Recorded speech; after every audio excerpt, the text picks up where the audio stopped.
চিন্তা করো, ওটা ব্যাচেলার হলে হতো। তুমি যদি বিয়েটা না করতে তাহলে এরকম থাকতো। তুমি তোমার মতন, কিন্তু এটা তো আরে 3 মূর্তিমান একটা ফ্রেমে। দেখো, পেনদানির মধ্যে রয়েছে স্ক্রুড্রাইভার।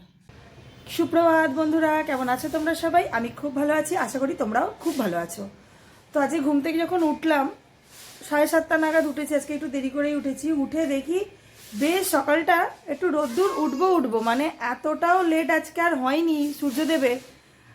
11টা 11:30 বাজায়নি, আজকে সকাল সকালই উঠে পড়েছে। তো ওই সকালবেলা ঘুম থেকে উঠেই যদি দেখি মেঘ করে আছে, ভালো লাগে না একদম, মনটা এত খারাপ হয়ে যায়। ওয়েদারের সঙ্গে মনের হেভি কানেকশান। ওয়েদার যদি ভালো থাকে মন অটোমেটিক্যালি ভালো হয়ে যায়, ওয়েদার যদি ঝিমিয়ে থাকে মন অটোমেটিক্যালি ঝিমিয়ে যায়। তো যাই হোক, সকালবেলা রোদ ঝলমলে আকাশ দিয়ে আমার একদম দেখে দিনটা শুরু হলো, বেশ ভালো লাগলো। জামা কাপড় কালকে দেখিয়েছিলাম, আজকে পিসি সব কেচে দিল, সকাল সকাল সব মেলে দেওয়া হয়ে গেছে। তো সকালে স্নান টান সেরে পুজোও কমপ্লিট। তাহলে চলো চাটা খেয়ে ছেলেকে খাইয়ে দাইয়ে তারপর আবার তোমাদের কাছে আসছি। আজকে ইচ্ছা আছে বন্ধুরা, ওই যে জীবনে যে জায়গাটা আমার পরিষ্কার থাকে না সেটা আমি আজকে পরিষ্কার করব। ইচ্ছা আছে, একদম ভাল লাগে না পরিষ্কার করতে, মানে গোছানোর সাথে সাথে এত তাড়াতাড়ি ঘেটে যায় যে বলার মতন নয়। মানে যদি একদিনও জিনিসটা গোছানো থাকে তবে মনটা না কোথাও থেকে একটা আনন্দ হয় যে না বাবা, ওই সোমবার গুছিয়েছি, বুধবার অবধি পরিষ্কার ছিল, সোমবার সকালে গোছালে সোমবার বিকালের মধ্যে আবার সেই যেন মনে হচ্ছে এখান দিয়ে ভূমিকম্প হয়ে গেছে। দেখবে দেখাচ্ছে, এই যে কি অবস্থা, কি অবস্থা, চিন্তা করতে পারো। ওই দেখো, এইখানে পেনের মধ্যে কোনো ঢাকনাও নেই, ঢাকনা এখানে খুঁজলে নিশ্চয়ই পাওয়া যাবে। আর দেখো, পেনদানির মধ্যে রয়েছে স্ক্রুড্রাইভার। এটা তোমার দাদা ভাইয়ের কাজ, ও এরকম উল্টোপাল্টা কাজ করে। স্ক্রুড্রাইভারের জায়গায় রাখো না, পেন নিচে আর স্ক্রুড্রাইভার পেনের জায়গায়। কি অবস্থা! এই জায়গাটা আমি যতবার গোছাতে যাই ততবার চেঁচামেচি করি, আর তোমার দাদাভাই বলবে যে চেঁচিয়ে লাভ নেই, পরিষ্কার করতে হবে না, পরিষ্কার করলে আমি কিছু খুঁজে পাই না, যেরম আছে থাক, আমি চট করে জিনিস খুঁজে পাই। চিন্তা করো, ওটা ব্যাচেলার হলে হতো। তুমি যদি বিয়েটা না করতে তাহলে এরকম থাকতো। তুমি তোমার মতন, কিন্তু এটা তো 5টা লোক এলেও তো কী ভাববে যে বউটা কি এরকম পরিষ্কার করে রাখে না। ঘরে ঢোকার মুখেই তো ওই পড়ছে জঞ্জালের জায়গা, একদম পরিষ্কার থাকে না। আমার সব ভালো লাগে, ওই জায়গাটা একদম পরিষ্কার করতে ইচ্ছা করে। ভাত বসিয়ে দিয়েছি, এইখানে হচ্ছে, এই যে এখানে হচ্ছে ভাত, আর এইখানে হচ্ছে আমার ছেলের মুসুর ডাল। এখানে রয়েছে মাছ, এটা বরফের মাছ, আমি ছেলেকে দিই না, এটা হচ্ছে বরফের কাটাপোনা মাছ। ধুয়ে নিই, বাবা কিছু হাত দেওয়ার পরে এই হাত ধোয়াটাই হচ্ছে বড় চাপের। বিছনাটা গোছাবো, এই হয়ে আছে আমার বিছনার অবস্থা।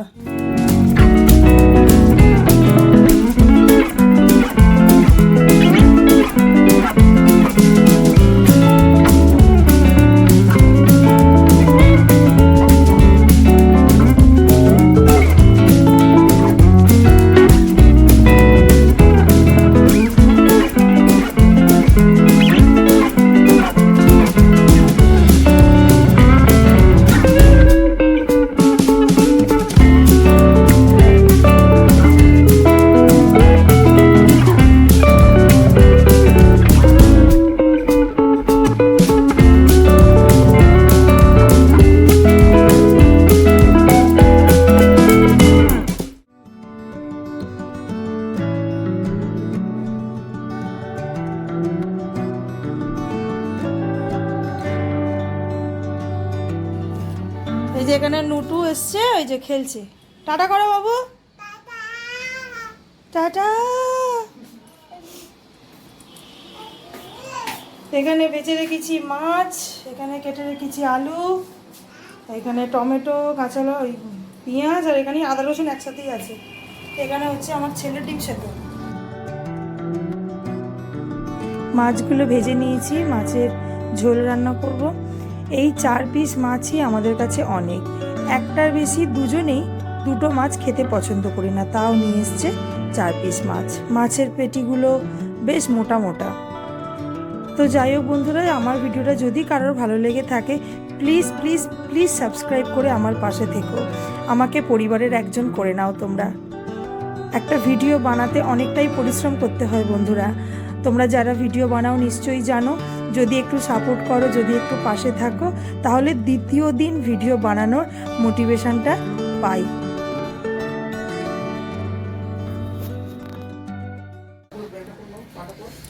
সব শুকনো করে এই যে এখানে ফেলে রাখছি, যেগুলো শুকনো হয়ে গেছে। এসব শুকনো হয়নি এখনো।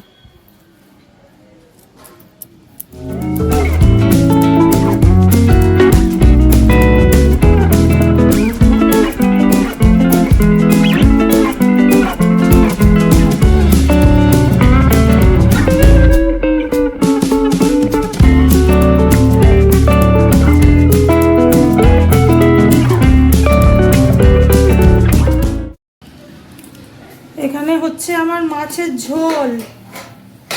পড়িস না বাবা। এই যে এখানে হচ্ছে মাছের ঝোল, দেখছো? এতে হয়েছে ভাত, এতে হয়েছে আমসত্ত্ব আর টমেটো দিয়ে আর খেজুর দিয়ে একটুখানি চাটনি, আর এতে আমার ছেলের ডালটা সিদ্ধ করে রেখেছি। ডিমটাকে ছাড়িয়ে হাঁড়ির ভিতরে রেখে দিয়েছি। এখনও গ্যাস ট্যাস কিছু পরিষ্কার করা হয়নি। রান্নাবান্না হয়ে গেলে রান্নাঘরটা একেবারে ভালো করে মুছে মাছে নেব। এই জায়গাটাই পরিষ্কার করার ইচ্ছা বা শক্তি কোনোটাই আমার নেই, কিন্তু পরিষ্কার যখন বলেছি করতে তো হবেই। কীভাবে পরিষ্কার করি? রিং টিং ছাট, আমার টেবিল পরিষ্কার হয়ে যায় ঝটপট। দেখলে কেমন ম্যাজিক করে পরিষ্কার করে নিলাম। সত্যি সংসারের প্রত্যেকটা কাজ যদি এইভাবেই ম্যাজিক করে করে নিতে পারতাম বন্ধুরা, কতটাই না ভালো হতো বলো। তো যে মা কাকিমারা আমার ভিডিওটা দেখছো তারা নিশ্চয়ই এই ম্যাজিকটা রিলেট করতে পারবে। হাই করে দাও। আজ 3 মূর্তিমান একটা ফ্রেমে চলে এসেছি। সচরাচর সবাই, আমি আর আমার ছেলে থাকি, ইনি থাকেন না। আজ আমার ছুটি। আজকে কি? আজকে 23 জানুয়ারি। এখন করব চা। তুমি কি চা খাবে? র চা খাবে না দুধ চা খাবে? আমি সবসময় র চা। তুমি র চা খাবো না, ছেড়ে দেবো তাও ভালো, কিন্তু র চা খাবো না। আমি একটু বেশি দুধ দেওয়া চা বেশি পছন্দ করি, এ র চা পছন্দ করে। তবে এখন একটু র চাই করবো, দুধ চা খাবো না, কারণ এত মাছ দুজনে খাবো, কত মাছ নিয়ে এসছে, আর ওই মাছ খেয়ে একটু পেটটা ভার হয়ে রয়েছে। দুধ চা খাবো না, আবার কোথায় গ্যাস অম্বল হয়ে গেলে তখন বলবে যে ওই তো দুধ চা খেতে বারণ করি, দুধ চা খাও, তখন আবার দুধ চা নিয়ে পড়বে। ওই জন্য একটু রচাই খাবো। ঠিক আছে, আবার পরে আসছি তোমাদের কাছে। তো বন্ধুরা, আজকে আমি আমার ব্লগটা এখানেই শেষ করলাম। তোমরা আমাকে ভালো ভালো কমেন্ট করো, লাইক করো, আমি তোমাদের ভালো ভালো ভিডিও দেবো। তাহলে আজকের মতো টাটা, ভালো থাকবে। অনেকটা ঠান্ডা কম আজকে।